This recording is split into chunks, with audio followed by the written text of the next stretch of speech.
Hey everyone, welcome back to another City Daily. My name is Emma and I'm part of the Cottam site here at City Church.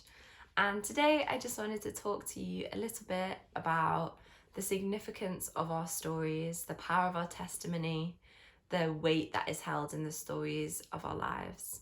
And I've been thinking about this a lot because I've been kind of mulling over the story of the Samaritan woman at the well. It's a well-known story, I'm sure you know it. I'm not going to read the whole thing because it's pretty lengthy.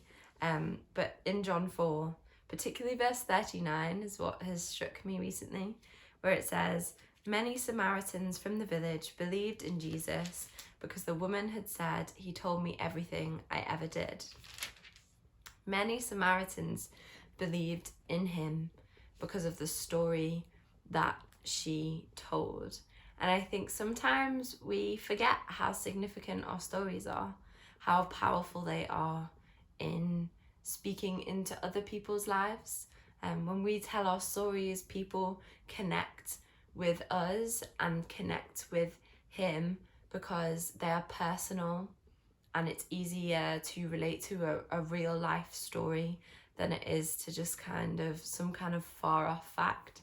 And so I think it's really important that we acknowledge how significant our stories are, and the fact that any story from our lives gives us the opportunity to tell his story, because every story is an opportunity to tell the story of how our lives have been changed by his grace. It doesn't have to be a big narrative of your entire life story. It could be a moment of Jesus's grace in your life, his goodness, his kindness. And our stories are powerful to speak directly to hearts. And so I think we can't underestimate the power of our testimony. And even if we view ourselves as insignificant, if we view our stories as not being important, it's not true. Don't believe that lie.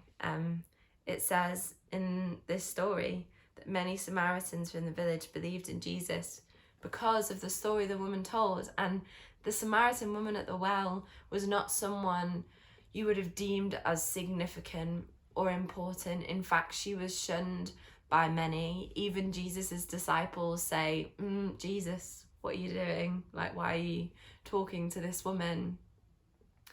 She wasn't someone with authority and position and power. She wasn't holding a microphone on a platform. But this one encounter with Jesus changed everything for her. By grace, her life was changed, and she knew that she had to tell her story. She knew that her story was significant and could speak into the hearts of others, that they would draw near to Jesus just like she had been able to do. And so I think it's so important to tell our stories. We don't need positions of power. We don't need to be on platforms to tell our stories, to be relational in how we communicate the gospel. And something that I really love, but is also really challenging, is something that Jackie Hill Perry says. And she says, "People don't just want to hear Jesus is good. They want to see if his goodness has reached down into how we live our lives." And I think this is the challenge of sharing our stories, you know, like it's the accountability of it all, of telling someone, like, this is how Jesus has changed my life. He's so good. He's so faithful. Is that story manifesting itself, obviously, in how you're living your life, you know? It's that challenge of like making sure that we're living in alignment with all that God has given us, all that he's done for us. And so our stories are significant. We are called to share our stories, to tell our stories, and to live a life that actively demonstrates that by his grace we are different, that he has changed our lives radically, and that he is a good father, that we have been saved by Jesus. And so I would just encourage you today, your story is significant. There is power in your testimony, but in your everyday stories, in the stories of your life, there's always opportunity in your story to tell his story.